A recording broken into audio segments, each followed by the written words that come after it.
Clean bowls, clean tools, clean brushes when you're applying to your client. To protect your client, you're going to be doing a chemical draping. That is your towel, chemical cape, and a towel on top. You're also going to be putting barrier cream around their face. Barrier cream is a cream that will prevent the color from staining their face. You're going to go up and around their neck, behind the ear, sometimes on the ear, and around their hairline to protect them.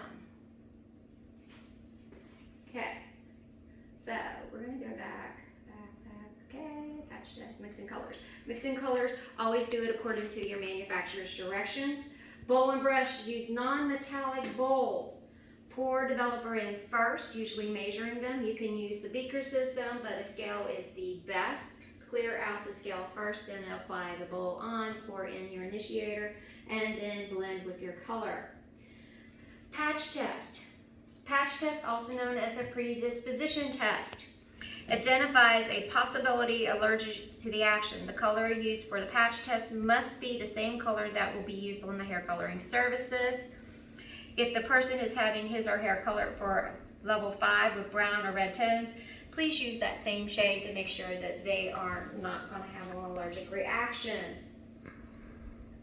Applying the hair color. To ensure that the hair color results are good when performing hair color services, the colorer must follow prescribed procedures and never leave the client unattended while the hair coloring is processing. Now, that's not what happens in a real salon. What happens in a real salon for time management is, especially if you've done your client over and over again, this is several times through, you can actually process out the time. You could be doing a haircut, you could do a shampoo, you could be doing a blow dry, you may have an assistant working with you, or have them somewhere that you can see them as you continue working with your other clients, because time is money. Okay, preliminary strand test.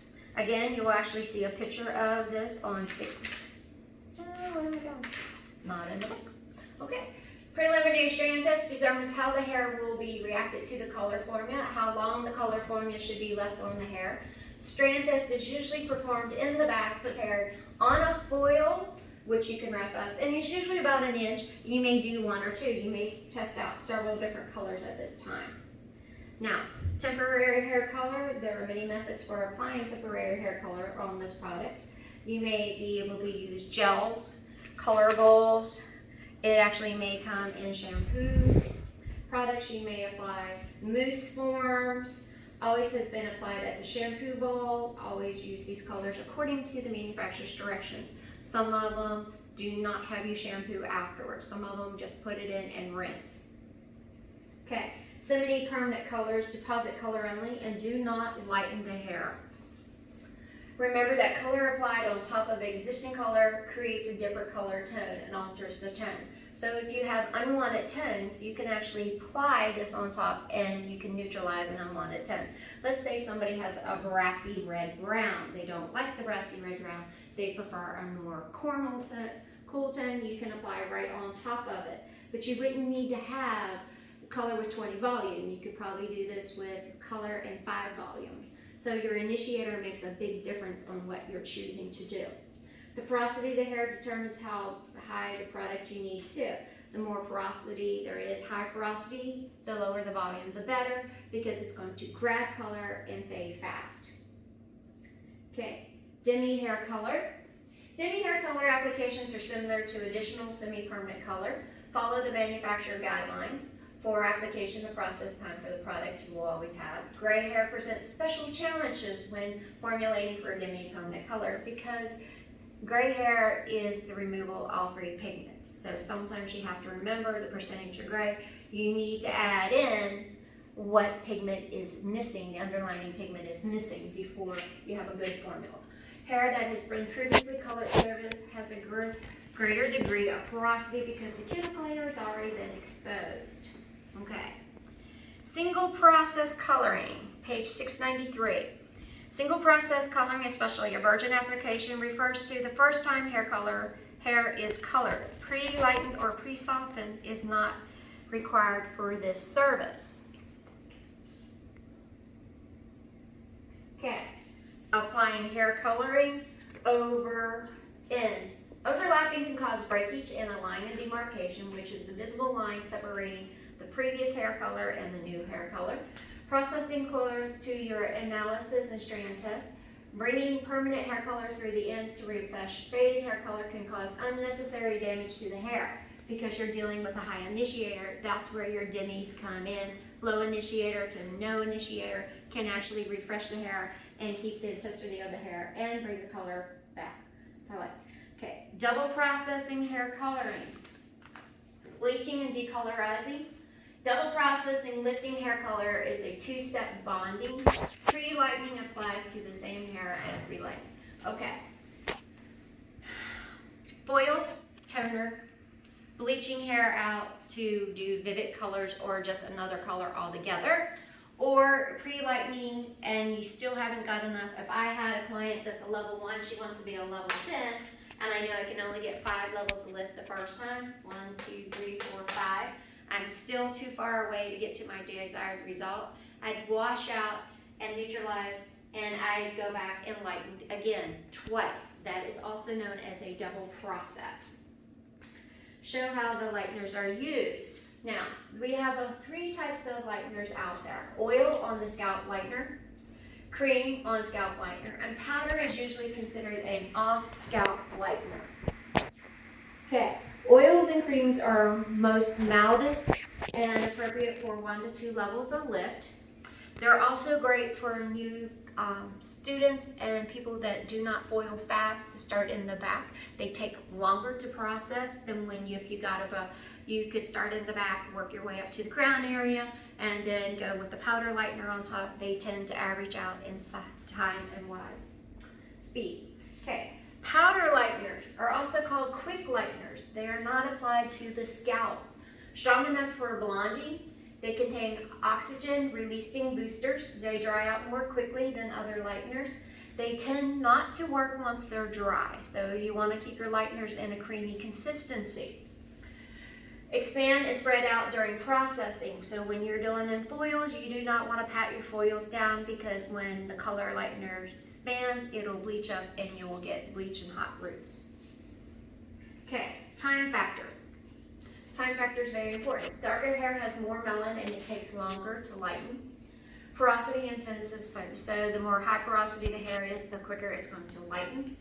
Tone influencing timing.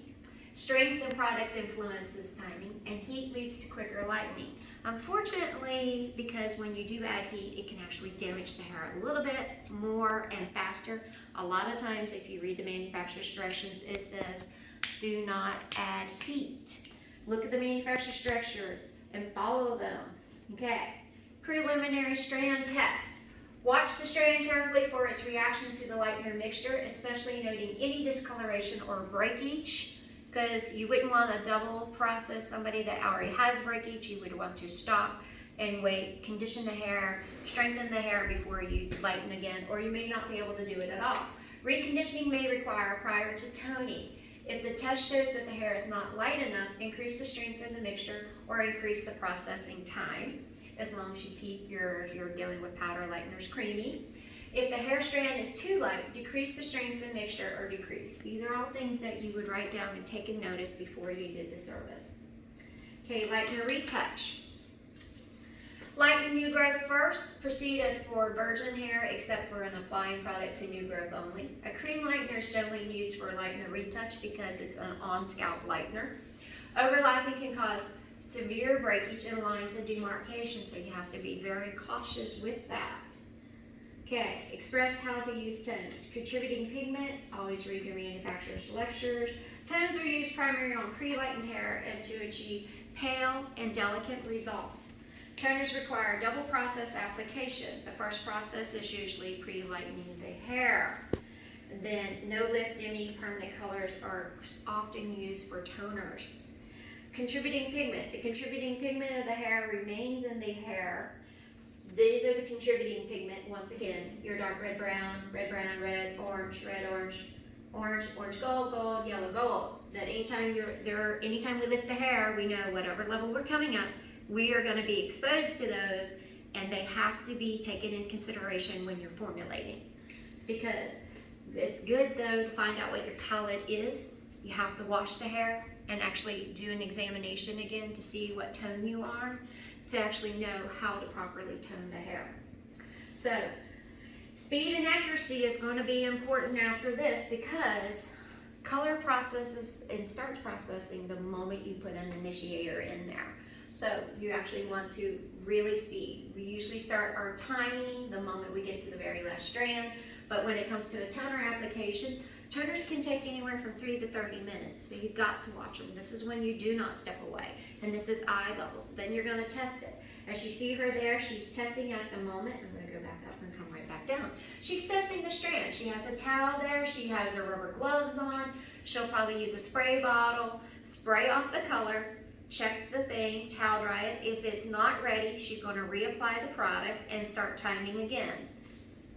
If she is where her desired result is needed, she'll go to the shampoo bowl, use the appropriate shampoo and conditioner, and style as needed.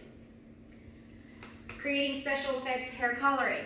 Special effects in hair coloring. Color some strands lighter than natural hair. We're talking about foiling techniques usually here, or the balayage techniques.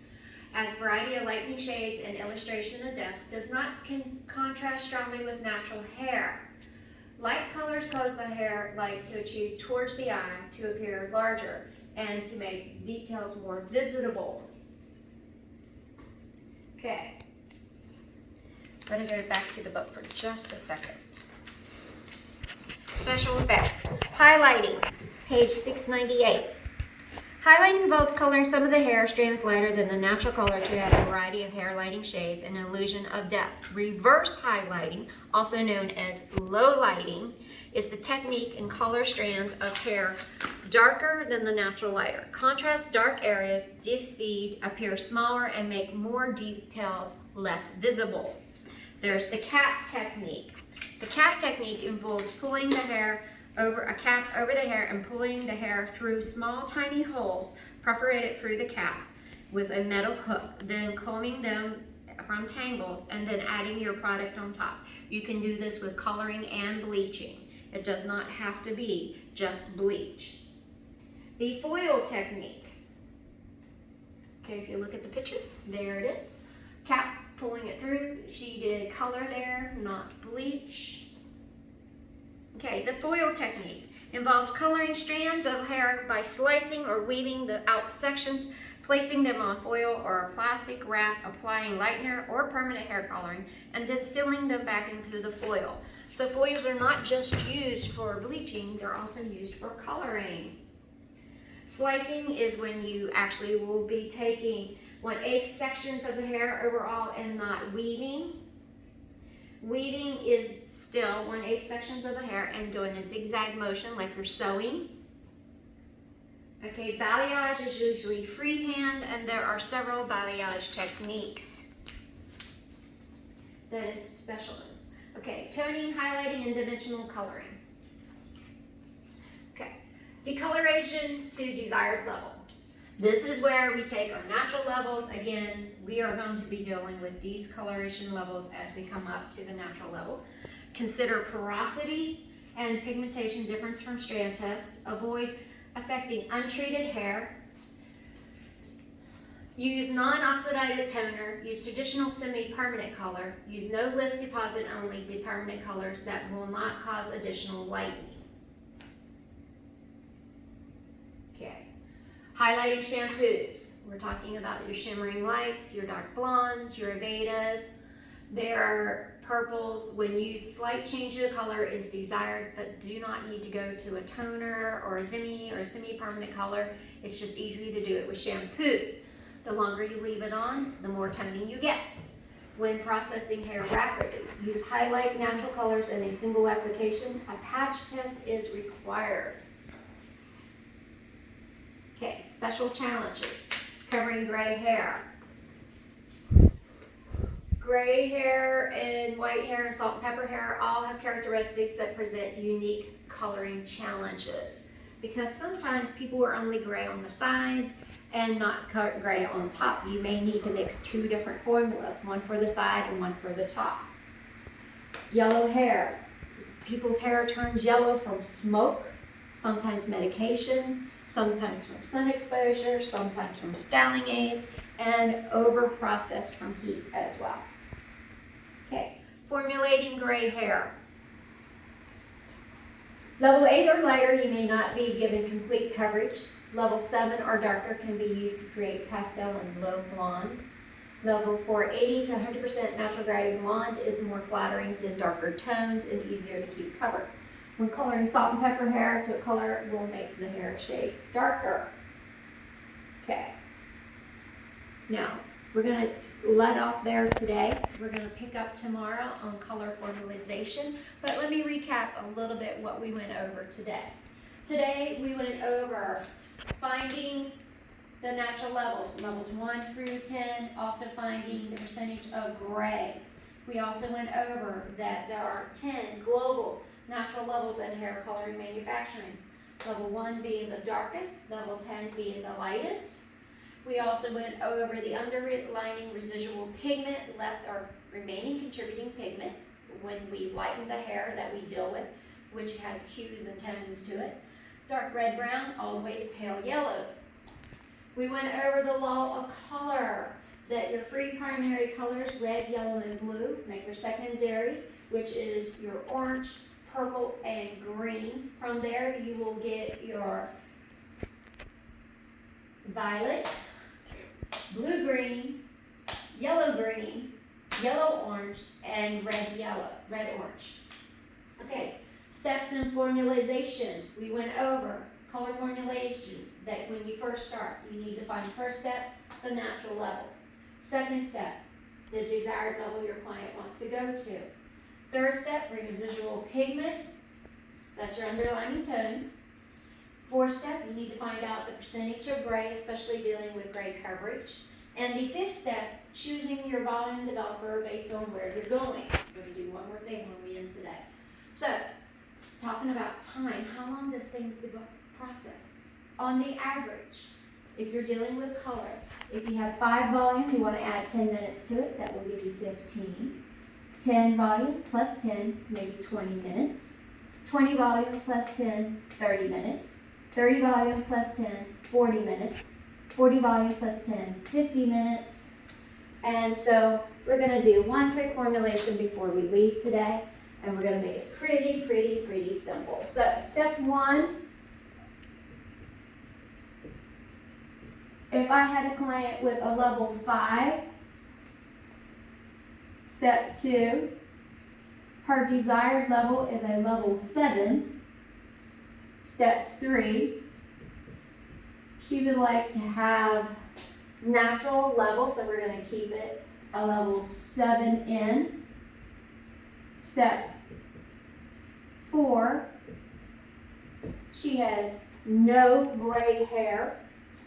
We're going to put 0 there. And step 5, I need to choose my initiator. So if I'm going from step 5, I've got 5, I'm going to count up 1, 2. So I know I am going to choose 20 volume plus a 7N plus my 10 minutes. That tells me I'm going to use 7N based on my manufacturers. We're going to do equal parts at the moment. 2 ounces of color plus 20 volume. 2 ounces of 20 volume plus 10. 20 plus 10 equals 30. I will process for 30 minutes.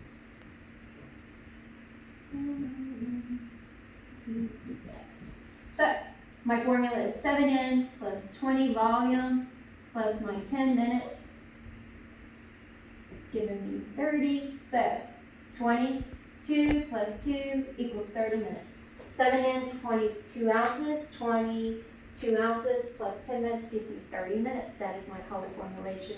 Pretty simple for today. Hope you have a wonderful day, and we'll start back tomorrow on more color formulation.